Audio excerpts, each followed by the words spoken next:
시청자 여러분 안녕하십니까? 11월 10일 법률방송 로투데이 시작하겠습니다. 오늘 첫 소식입니다. 박근혜 정권 남재준 초대 국정원장에 이어 이병호 전 원장도 오늘 검찰의 피의자 신분으로 불려 나왔습니다.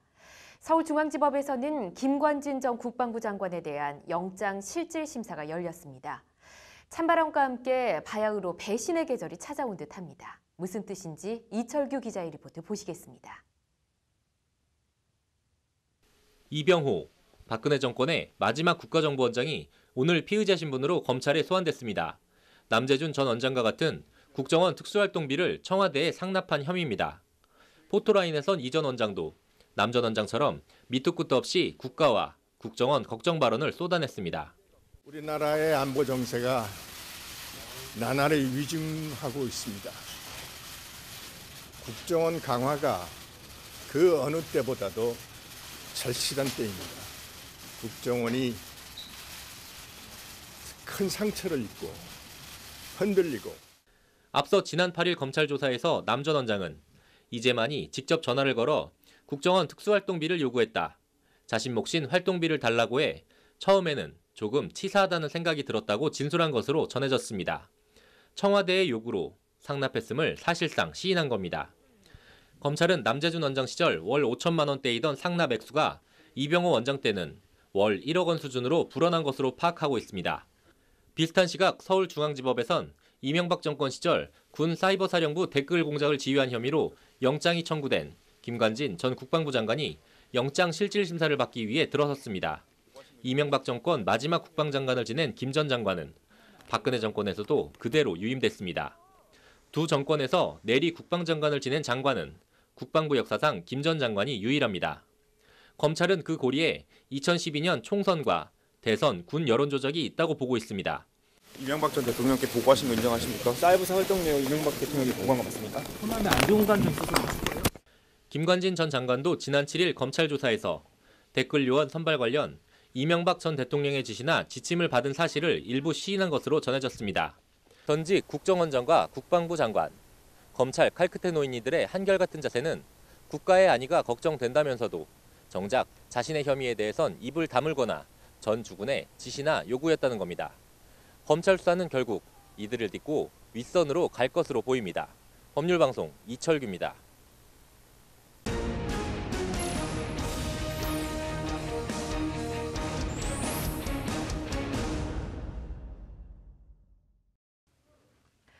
국정원과 공모해 공영방송을 장악하려 한 혐의로 김재철 전 MBC 사장에 대해 검찰이 청구한 구속영장이 법원에서 기각됐습니다. 영장을 기각한 강부영 서울중앙지법 영장 전담 판사에 대한 논란이 뜨겁습니다. 오늘 로인사이드 김효정 기자 나와 있습니다. 어서 오십시오. 네, 먼저 김 전 사장 영장 기각 사유가 어떻게 됩니까? 네, 검찰은 국정원법상 직권남용과 부당노동 행위 등의 혐의로 김 전 사장에 대한 영장을 청구했습니다. 네. 법원은 사실관계에 대한 증거가 대부분 수집된 점과 도망 염려가 크지 않은 점, 그리고 국정원법 위반죄는 국가정보원 직원의 위법 행위를 처벌하기 위한 것이라는 점 등을 들어서 구속 필요성을 인정하기 어렵다며 영장을 기각했습니다. 네, 부당 노동행위는 증거가 충분해서 이 국정원과 공모했다는 혐의는 국정원 직원이 아니어서 법 적용이 잘못됐다라는 취지인 것 같은데 이에 대한 논란이 뜨겁죠? 네, 그렇습니다. 김 전 사장의 영장 심사는 강부영 서울중앙지법 영장 전담 판사가 맡았는데요. 네. 일단 네티즌들 반응은 대부분 상당히 냉소적입니다. 또 강부영이냐 이런 표현은 그나마 점잖은 축에 속하고 영장 적폐 또는 기각 천사 이런 신조어까지 만들어내며 강 판사를 비난하고 있습니다. 그렇군요. 또 강부영이냐 하는 말은 이전에도 뭐 이런 논란이 있었다는 뜻인 것 같은데 어떤 일이 있었습니까? 네, 국정농단 수사에 한정해 보면 지난 6월 한국으로 강제 송환된 정유라 씨에 대한 1차 구속영장을 기각한 판사가 바로 강부영 판사입니다. 네. 또 국정원 정치공작 실행 혐의로 검찰이 청구한 추명호 전 국정원 국익정보국장에 대한 1차 구속영장도 네. 강부영 판사가 필요성을 인정하기 어렵다며 기각했습니다. 그렇군요. 강부영 판사가 이전에 영장을 기각만 하지는 않았을 텐데요. 네, 지난 3월 박근혜 전 대통령에 대한 구속영장을 발부한 판사가 바로 강부영 판사고요. 예. 배우 문성근 씨와 김여진 씨의 이른바 가짜 나체 사진을 합성한 국정원 직원에 대한 영장도 발부했습니다. 예. 또 최근 들어서는 검찰의 국정원 댓글 댓글수사 방해 혐의로 영장이 청구된 장호중 전 검사장과 이재영 전 부장검사, 서천후 전 국정원 2차장 등에 대한 영장도 모두 발부한 바 있습니다. 네, 그렇군요. 사람이 되게 보고 싶은 것만 본다고 이 강부영 판사나 법원 입장에서는 좀 부당한 논란이다 이렇게 생각할 수도 있을 것 같은데요. 네, 추명호 전 국장 1차 영장 기각 당시에 서울중앙지검장이 입장문까지 내서 예. 도저히 이해할 수 없다고 반발해 검찰과 법원의 감정 싸움으로까지 번진 게 대표적인데요. 법원 판단에 대해 개인적으로 아쉬움을 토로할 수는 있지만 기본적으로는 존중해야 한다는 게 법조계의 시각입니다. 네, 불구속 수사 원칙 또 강력한 적폐 청산 사이에서 중용해도가 필요해 보입니다. 오늘 고맙습니다. 10대 초반의 어린 의붓 손녀를 수년간 성폭행해 아이까지 2번이나 낳게 한 인면 수심의 50대에게 항소심 법원이 웬만한 살인죄 형량보다 훨씬 무거운 징역 25년의 중형을 선고했습니다. 관련해서 조두순 출소 반대 청와대 국민청원 게시판에는 역대 최다인 42만 명이 넘는 네티즌들이 참여한 가운데 법무부는 반인륜적인 범죄를 저지른 흉악범에 대해서는 사회와 영원히 격리시키는 방안을 고려하고 있다고 밝혔습니다. 장한지 기자입니다. 올해 17살인 A양의 악몽은 지난 2011년 가을 부모의 이혼으로 잘 알지도 못하는 B씨 집에 의붓 손녀로 들어가면서 시작됐습니다. B씨는 당시 11살이던 A양을 협박해 성추행했고 얼마 안 있어 성추행은 성폭행으로 이어졌습니다. B씨의 집요한 성폭행은 A양이 16살이 되던 지난해까지 6년간 이어졌고 그 사이 A양은 B씨의 성폭행으로 2명의 아이까지 낳아야 했습니다. 서울고법 형사 8부는 오늘 B씨에 대한 항소심에서 1심 선고 형량 징역 20년보다 5년 늘어난 징역 25년의 중형을 선고했습니다. 재판부는 자신의 성적 욕구를 채우기 위해 피해자를 학대한 반인륜적 범죄라고 B씨를 거세게 질타하고 그런데도 합의해서 성관계를 했다고 일관하는 등 반성하는지도 의문스럽다며 엄벌에 처해야 한다고 강조했습니다. 재판부는 특히 피해자는 육체적, 정신적 고통으로 고교까지 중퇴하고 육아를 책임져야 하는 비참한 처지에 놓여 있다. 피해자는 B씨가 영원히 격리되길 바라면서도 보복을 당할까 두려워하며 홀로 고통을 감내하고 있다며 피해자에 대한 안타까운 심정을 밝혔습니다. 재판장 강승준 부장판사는 이 대목에서 판결문을 읽어내려가다 감정이 북받친 듯 울먹이며 눈물을 보였고 재판정은 일순 숙연해졌습니다. 한편 지난 2008년 12월 8살 여아를 납치 강간해 장기 파열 등의 중상을 입혀 징역 12년이 선고된 조두순의 출소를 반대하는 청와대 청원 게시판엔 오늘까지 42만 명이 넘는 네티즌들이 동참했습니다. 관련해서 이금로 법무부 차관은 오늘 국회 예결위에서 조두순 사건 같은 반인륜적인 아동 범죄자는 공소시효 폐지나 영원히 격리시키는 방안도 고려하고 있다고 밝혔습니다. 이금로 차관은 이번에 국민들이 어린 아동을 상대로 한 성폭력에 얼마나 치를 떨고 불안해하고 있는지를 알았다며 이같이 말했습니다. 표창원 더불어민주당 의원에 따르면 조두순 사건의 경우 성폭행 가해자인 조두순이 출소할까 봐 피해자나 가족이 공포에 떨고 있다고 합니다. 거주지 제한 등 대책 마련이 시급하다는 목소리가 나오는 이유입니다. 법률방송 장한지입니다.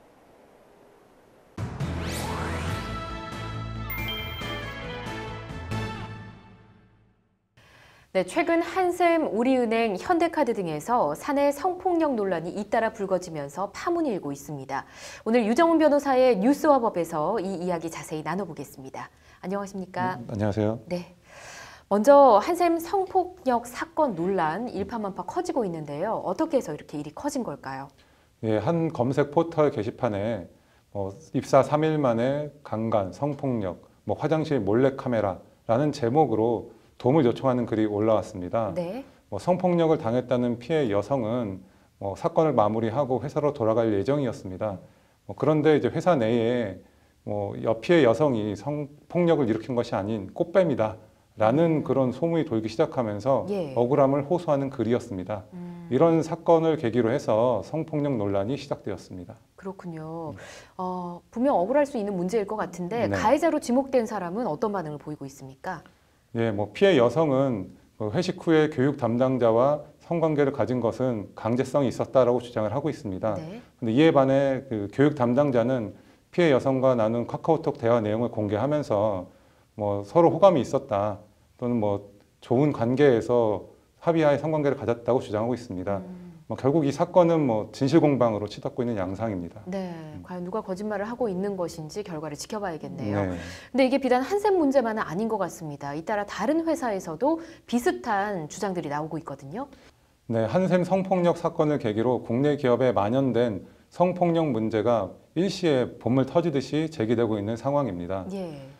네, 회사가 개인 간의 예정 문제로 치부하거나 그 회사가 은폐하면서 피해를 본 여성들이 그 문제를 제기하는 것으로 보입니다. 예. 알겠습니다. 성폭력이라는 단어가 있고 또 비슷한 단어로 성희롱이라는 단어도 있습니다. 네. 이게 어떤 의미가 다를까요? 네, 그 성폭력이라 함은 성적 행위를 통해서 타인에게 육체적, 정신적 손상을 주는 물리적 강제력을 얘기합니다. 네. 형사적으로는 다 이런 것들이 처벌되고 있습니다. 이에 반해서 성희롱이라고 하면 상대방에게 원치 않는 말이나 행동으로 상대방에게 성적인 굴욕감 또는 수치심을 일으키는 행동들을 말합니다. 이런 것들은 대체적으로 아직까지는 형법상 범죄로 규정되어 있지는 않습니다.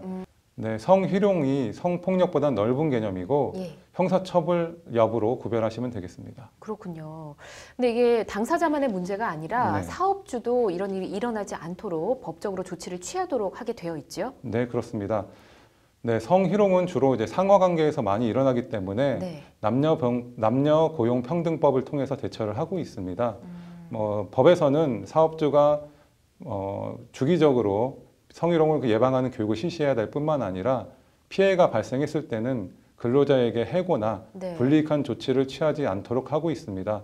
대체적으로 이제 예방과 그리고 피해자를 보호하는 조치를 취해야 되는 것입니다. 잘 알겠습니다. 직장 내 성폭력이나 성희롱 이게 논란 자체가 사실 벌어지지 않는 게 가장 좋겠지만 당사자 간에 뭔가 내밀한 일이기 때문에 시시비비를 가르는 게 좀 쉽지는 않은 것 같습니다. 네.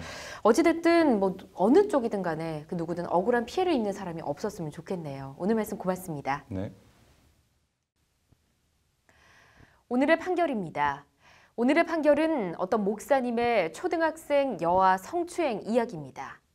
전북의 한 교회 A 목사라고 하는데요. 이 목사는 지역 아동센터 센터장을 지냈다고 합니다. 그런데 이 목사는 자신이 센터장으로 있는 아동센터에서 지난 2005년부터 지난해까지 초등학생 여아 2명의 신체 특정 부위를 만지는 등 성추행한 혐의로 재판에 넘겨졌습니다. 피해 초등학생들은 이 목사의 교회를 다니는 신도였다고 합니다. 교회 목사가 말 그대로 어린 양을 성추행한 겁니다. 1심은 이 목사에 대해 징역 8년의 중형을 선고했습니다. 이 목사는 혐의를 부인했지만 피해 아동들의 진술이 직접 경험하지 않고는 묘사하기 어려울 정도로 내용이 구체적이고 명확하다는 것이 재판부의 유죄 판결 사유입니다. 성폭행도 아닌 성추행으로 징역 8년을 받았을 정도면 이른바 죄질이 극히 안 좋은 것으로 보입니다. 거기다 혐의를 부인하기까지 했습니다. 그런데 항소심인 광주고법 전주 1형사부는 A 목사에 대해 형량을 2년 깎아 징역 6년을 선고했다고 오늘 밝혔습니다. 항소심은 일단 아동들이 올바른 성적 가치관을 형성하도록 교육해야 할 아동센터장이 신뢰관계를 이용해 추행했다고 목사를 질타했습니다. 재판부는 그러면서 피해자들이 상당한 성적 수치심과 정신적 충격을 받았을 것으로 보이고 피해자들과 친권자들로부터 용서받지도 못했다고 강조했습니다. 하지만 재판부는 정작 형량에 대해서는 피고인이 장기간 지역 아동을 위해 봉사했고 건강이 좋지 않은 점 등을 고려했다며 1심보다 2년을 깎은 징역 6년을 선고했습니다. 통상 감경 사유라고 하는데요. 혐의는 인정되지만 이런저런 사정을 참작해 법원 재량으로 형량을 깎아주는 것을 말합니다. 대표적인 게 음주로 인한 심신미약, 심신상실, 그러니까 술에 취해 정상적인 판단을 할 수 없는 상태였다며 형량을 깎아주는 경우가 그 예입니다. 이번 사건의 경우에는 목사가 지역사회에 기여한 점과 건강 상태 등을 고려한 것으로 보입니다. 처음부터 징역 6년도 아니고 8년이었다가 2년 줄어든 6년. 피해 아동과 그 부모들이 어떻게 받아들일까요? 사법정의와 감경 사유에 대해 생각해봤습니다. 오늘의 판결이었습니다. 이어서 법조계 소식 전해드리겠습니다. 문재인 대통령은 오늘 인도네시아 순방 중 전자결제를 통해 유남석 헌법재판관을 임명했습니다. 이로써 지난 1월 31일 박한철 전 헌재소장 퇴임 후 8인 재판관 체제로 운영되어 온 헌재가 283일 만에 정상적인 9인 체제로 복귀했습니다. 유남석 재판관은 11일부터 직무가 시작되고 헌재는 양심적 병역 거부와 일본군 위안부 합의 등 주요 사건 처리에 속도를 낼 전망입니다. 서울행정법원은 오늘 고고도 미사일 방어체계, 사드 배치 협의 과정에서 작성된 한미 약정서 등은 비공개 대상 정보에 해당한다며 민병과 참여연대가 국방부 장관을 상대로 낸 정보공개 거부 처분 취소 청구를 기각했습니다. 법원은 한미 간의 논의 내용과 부지평가 보고서 등이 공개될 경우 국민과 국가안보에 중대한 위협이 되고 국가의 중대한 이익을 현저히 해칠 우려가 있다며 한미 당국의 신뢰를 저해하고 한미 동맹에 악영향을 미칠 우려도 있다고 판단했습니다. 법무부는 스위스 제네바에서 현지 시각 9일 열린 UN 인권이사회에 국가별 정례 인권 검토가 성공적으로 마무리됐다고 밝혔습니다.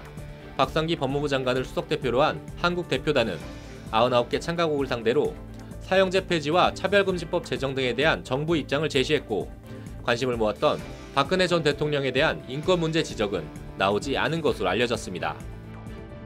수원지법은 오늘 괌에서 주차 차량에 아이들을 방치한 혐의로 체포됐던 소속 판사에 대해 공식 징계가 아닌 법원장 구두 경고 조치했다고 밝혔습니다.